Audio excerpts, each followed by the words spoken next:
Saya benar-benar sadar pentingnya industri pertekstilan. Karena itu kita semua bertekad untuk melakukan apa yang bisa kita lakukan dari segi kebijakan untuk membantu industri pertekstilan. Kemarin kita sudah rapat, saya sudah panggil semua direktur utama Himbara, juga Gubernur BI hadir, Menko Perekonomian, Menteri Keuangan, dan kita sudah memberi pengarahan kepada Himbara bahwa industri padat karya seperti pertekstilan harus terus didukung. Tapi saya juga ingatkan semua analisa para ekonom secara nyata, realis dan rasional, juga sebagaimana tadi para ekonom kita ya, saudara Budi ya, Budi Hikmat ya, iya, Asset Management Bahana, benar sekali bahwa, dan juga Ibu Sinta ya, kita harus sadar bahwa domestic market kita sangat besar, ya, domestik kita sangat besar. Jadi dengan pendekatan dan strategi ekonomi kita akan memberdayakan tadi desil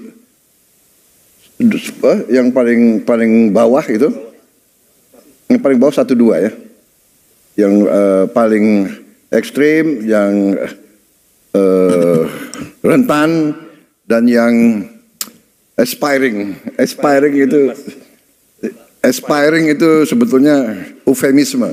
Mereka juga dalam keadaan susah. Ya. Dengan kita ingin memberdayakan mereka, dengan kita investasi besar-besaran dari kekuatan ekonomi kita di ekonomi domestik kita, saya kira ini sesuatu jalan juga untuk industri pertekstilan. Ya. Jadi saya kira demikian, bahwa kita, dan termasuk sepatu. Sebagai contoh tadi anak sekolah kita berapa? 44 juta ya.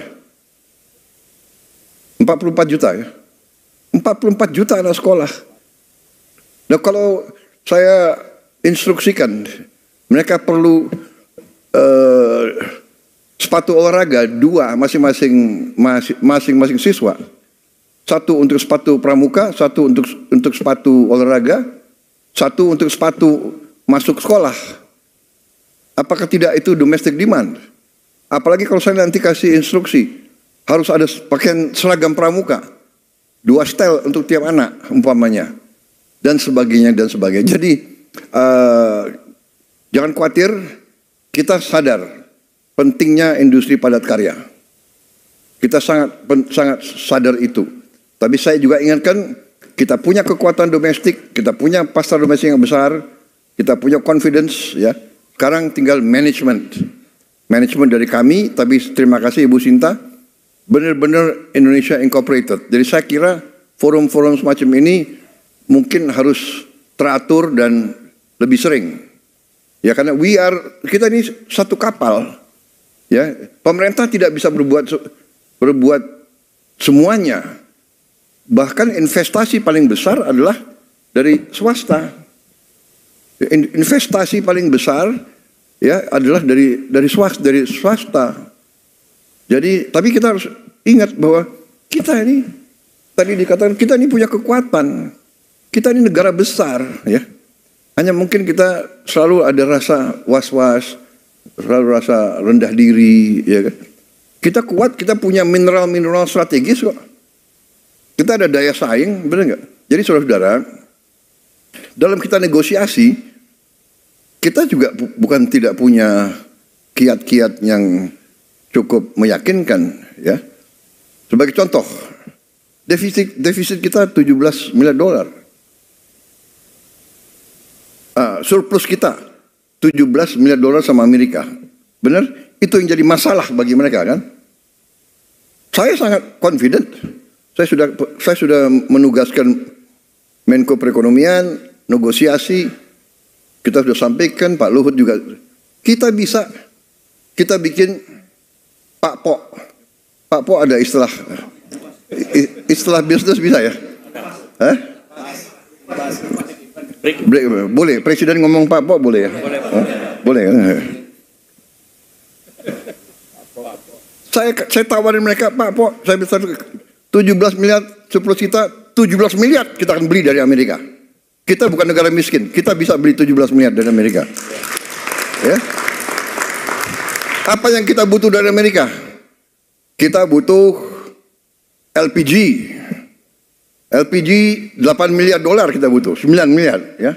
Kita butuh minyak, BBM, kita bisa impor lagi 9 miliar lagi ya. Kita butuh alat-alat teknologi, rig drilling dari mereka. Kita akan membuka 10.000 sumur lama dengan teknologi baru.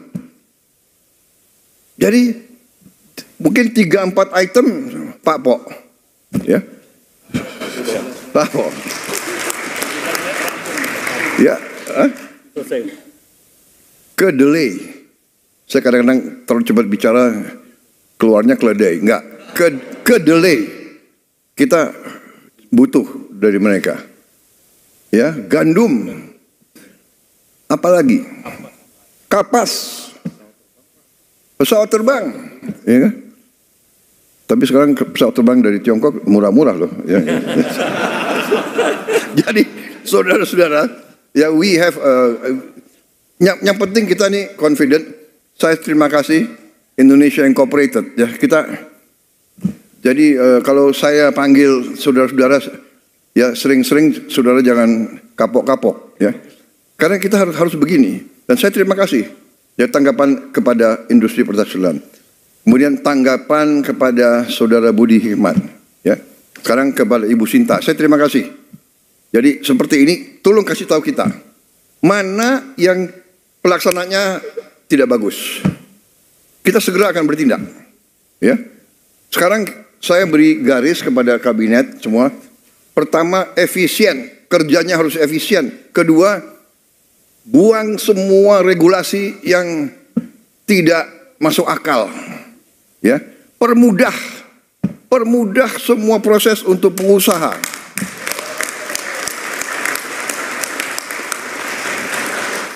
Ini bagusnya presidenmu mantan pengusaha juga gitu loh. Ya. Bener loh. Saya tuh 25 tahun kan di luar kekuasaan. Saya pengusaha, menghadap pejabat ini, gila. Mantan panglima menghadap datang ke Himbara, menghadap Bank Mandiri, bolak-balik. Iya kan? Jadi benar, kita bersaing sama Vietnam, kita bersaing sama Bangladesh, kita bersaing sama Thailand, kita bersaing sama Malaysia. Kita nggak usah terlalu pinter. Kalau mereka lakukan sesuatu, kalau perlu nyontek, nggak boleh nyontek di sekolah. Kalau dalam kehidupan nyontek itu boleh. Iya kan? Apa itu kemarin ada satu Taipan ngomong ke saya. Dia punya ilmu, dia bilang copy with pride. Nggak apa-apa. Kalau Vietnam berani pasang tarif 0%, kita kenapa? Harus berani juga dong, ya. Jadi perizinan saya minta ya menteri-menteri ya, jangan ragu-ragu. Saya minta demi rakyat.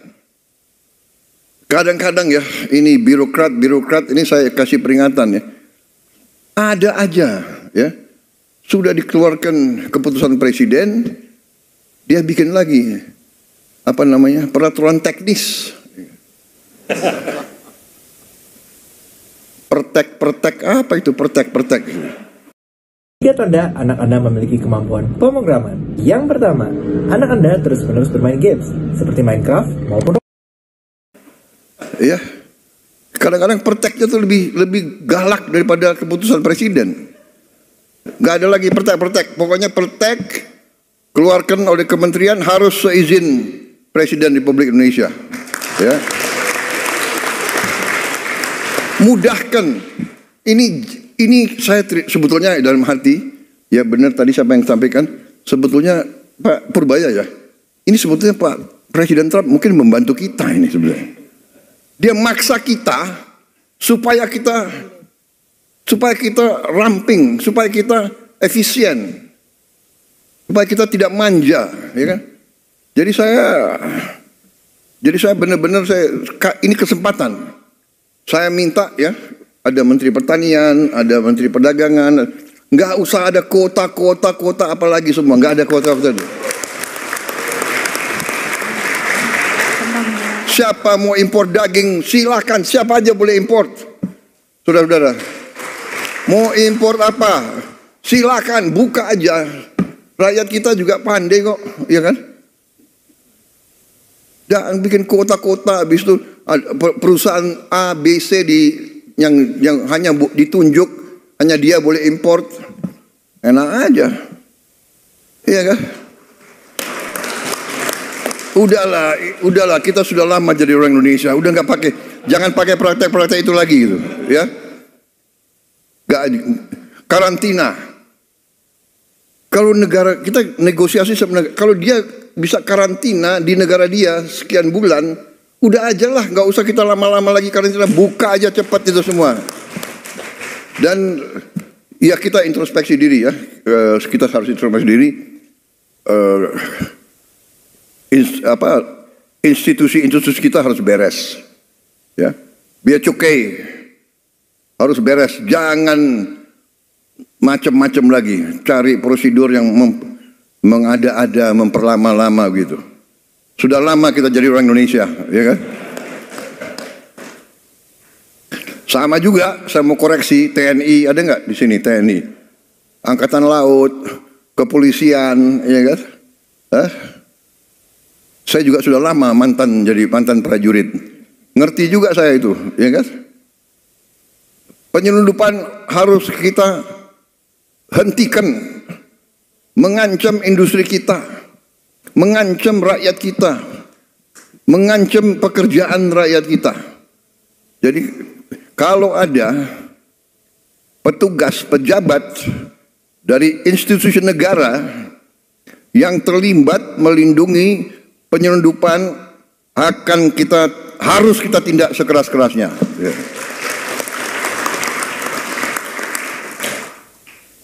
Ini saya minta bertanggung jawab. Saya sudah berkali-kali bicara sama semua pejabat-pejabat itu. Kita perbaiki kondisi rakyat kita, banyak yang masih susah. Jangan ikut praktek-praktek yang justru akan membunuh rakyat kita sendiri. Ini saya kasih peringatan, berkali-kali akan saya nanti akan saya kasih perhatian khusus untuk masalah bea cukai dan masalah semua bentuk penyelundupan. Ini sudah cukup lama, ini banyak masyarakat lagi tunggu. Ini presiden udah kasih warning berbulan-bulan, kapan, ya kan? Jadi terima kasih masukan-masukan Ibu Sinta, ya kan? Kalau ada lagi implementasi yang kurang bagus, segera laporkan, ya, segera laporkan, kita bertindak. Tapi yang jelas, Menko tadi kemarin, Menteri Keuangan, Gubernur BI ada, Ketua DIAN ada, saya sudah kasih perintah untuk hilangkan kuota-kuota import, terutama untuk barang-barang menyangkut hajat hidup orang banyak, ya kan? Siapa yang mampu, siapa yang mau import, silakan. Bebas, nggak lagi kita tunjuk-tunjuk hanya ini yang boleh, itu nggak boleh, ya kan? Itu salah satu upaya kita untuk merampingkan, memudahkan iklim usaha, bikin supaya pengusaha merasa dimudahkan, ya. Para pengusaha itu menciptakan lapangan kerja. Pengusaha itu adalah pelaku yang di depan. Dia boleh cari untung, nggak ada masalah. Tapi kita juga minta para pengusaha ya bayar pajak yang benar, ya kan? Jangan pelihara 2-3 buku, ya kan? Saya sudah lama jadi orang Indonesia. Ya kan? Baik, saya kira gimana? Cukup, nanti masih ada yang nggak puas itu nanti. Dari mana? Silakan. Apa dari buruh? Siapa yang mau? Silakan. Tadi buruh Pak Ristadi, kemudian tadi ada dari pertanian Pak. Saya lihat ada Pak Said Iqbal ya. Said Iqbal juga ada. Pakai kacamata gelap kau. Nanti Indonesia gelap Jangan terus. gelap itu Pak Said.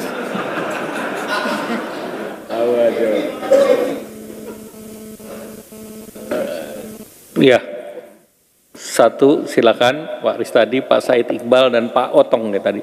Ya, Pak Otong silakan. Ibu ini. Dan Ibu. Jadi 5 nih Pak. Silakan. Saya dulu Ibu ya. Silakan Pak. Baik, terima kasih Pak. Singkat Pak ya. 2 menit. Pak Presiden yang saya hormati serta para menteri. Kami sudah dari KTNA sudah bikin tulisan panjang dan kita sudah sampaikan ke timnya Pak Menko. KTN. Potong. Yang pertama dalam kesempatan ini tentu kami mewakili petani ingin mengucapkan terima kasih minimal di 2 hal Pak.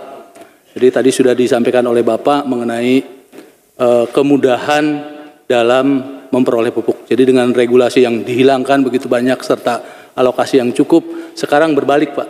Kios pengecer yang nunggu petani untuk melakukan penembusan. Gitu. Yang kedua mengenai harga gabah. Harga gabah itu dengan ketentuan HPP yang 6.500 tanpa refraksi itu sangat membantu kami sekali. Biasanya pada saat panen raya seperti ini itu harga hanya sekitar 4.500 sampai 5.000. Sekarang 6.500 paling rendah. Nah dari tulisan kami yang sudah saya sampaikan ke timnya Pak Menko, saya coba rangkum menjadi 3 poin. Yang pertama itu prioritaskan petani dan penyuluh sebagai pilar ekonomi pertanian, fokus kebijakan untuk memberdayakan petani sebagai kunci ketahanan pangan dan ekonomi nasional di tengah perang dagang. Karena dari beberapa pengalaman krisis, ternyata pertanian dan petani yang paling kuat. Yang kedua, tingkatkan produktivitas dan lindungi petani, genjot hasil petani melalui dukungan teknologi mekanisasi, teknologi digitalisasi, infrastruktur terutama irigasi pengairan, serta pembiayaan, serta lindungi dari praktik perdagangan yang merugikan petani. Yang ketiga, jadikan ketersediaan pangan dan ketahanan pangan sebagai prioritas utama dalam kebijakan perdagangan serta gandeng organisasi profesi seperti kami, KTNA, ada HKTI dan yang lainnya dalam sebagai mitra dalam implementasi kebijakan di lapangan. Yang terakhir, Pak Presiden, berkat kebijakan Pak Presiden yang pro kepada petani, kondisi petani saat ini walaupun pakaiannya gelap, walaupun kulitnya gelap, tapi pasti rezekinya cerah. Terima kasih. Terima kasih. Selanjutnya sebelahnya aja, Ibu dari HKTI. Terima kasih Bapak Presiden. Kami dari HKTI Pak.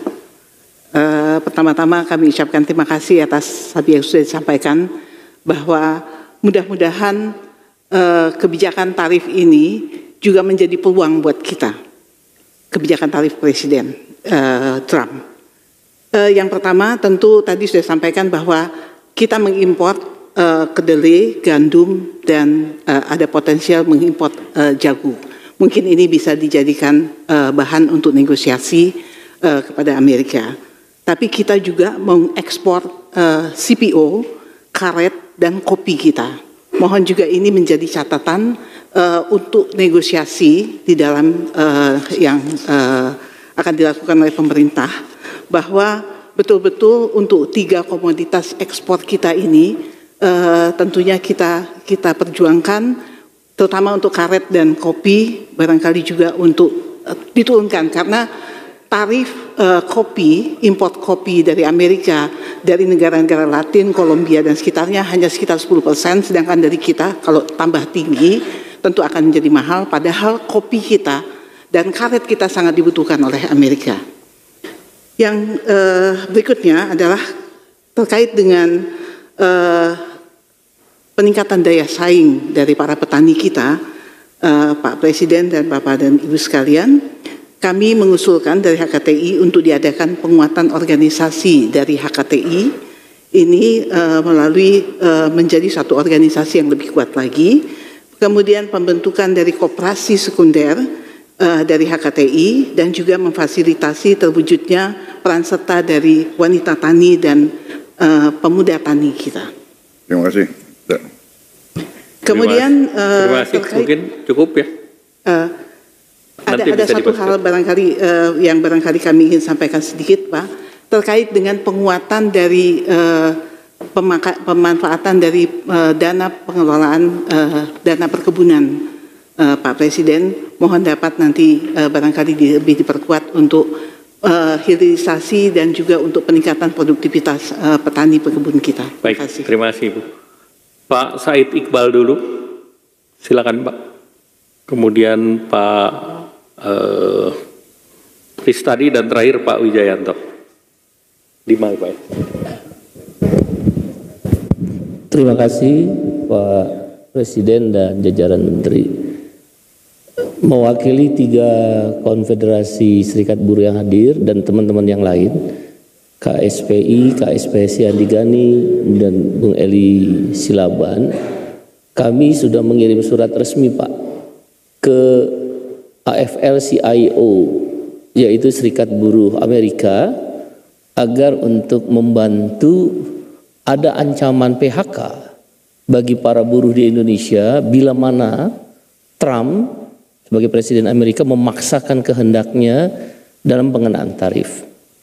Terkadang jalur seperti ini sedikit efektif karena kami berkeyakinan kehadiran Pak Presiden ke dalam forum demi forum, pertemuan demi pertemuan selalu memberikan optimisme kepada kami, setidak-tidaknya kaum buruh, bahwa tantangan yang kita hadapi seperti Bapak sampaikan berulang-ulang termasuk hari ini harus dihadapi bersama.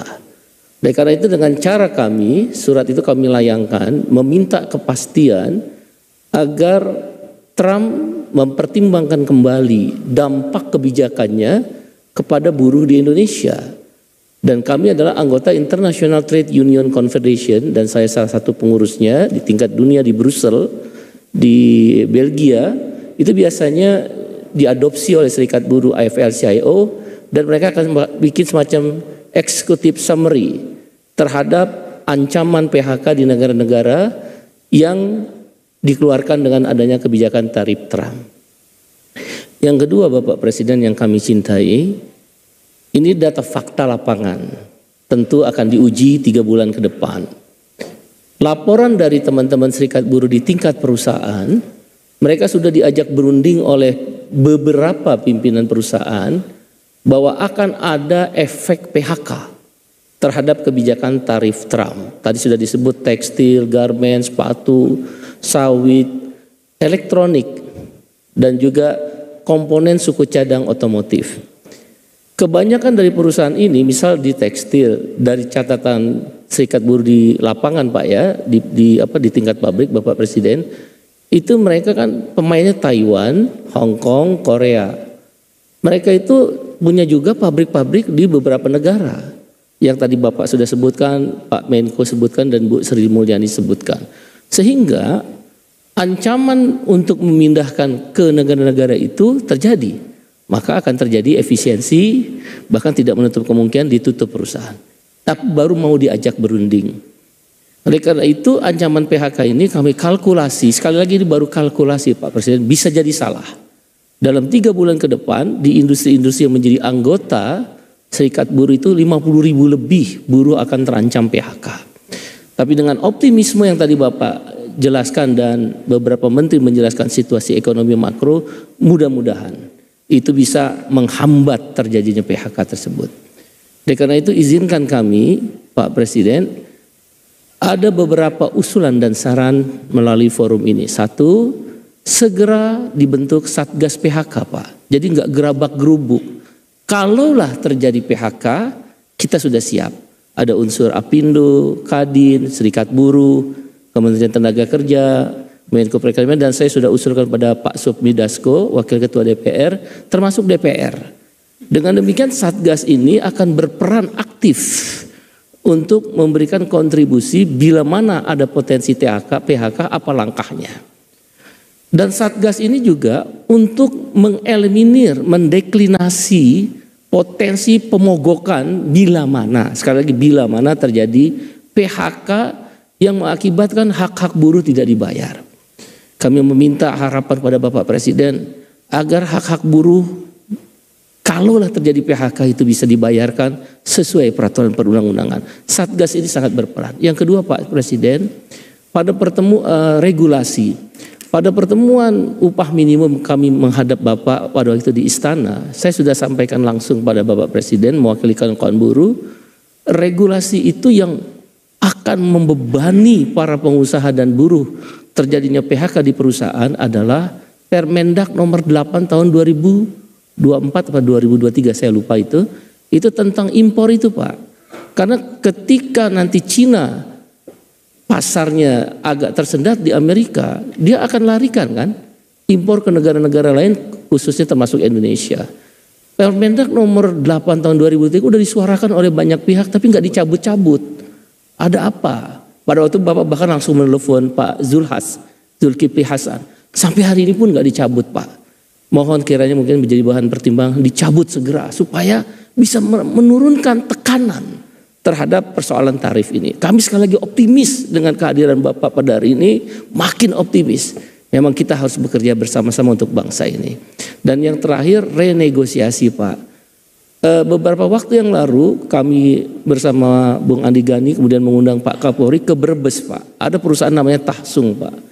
Dia ada dari Taiwan, Nike, Adidas, Puma. Salah satunya pasar ke Amerika. Dia akan mengembangkan sampai 25.000 karyawannya. Nah, bahkan 50.000 untuk tahun-tahun ke depan. Ini dari Vietnam dipindahkan ke Indonesia. Nah, tentu dengan persoalan tarif Trump ini, dia pasti akan menunda pengembangan itu. Karena dia akan mencari perusahaan Tahsung yang beroperasi di negara lain yang dampak tarif Trump ini tidak akan terasa di negara yang akan mereka pindahkan. Oleh karena itu renegosiasi menjadi penting khususnya di industri-industri persepatuan Pak. Persepatuan kita agak lumayan Pak.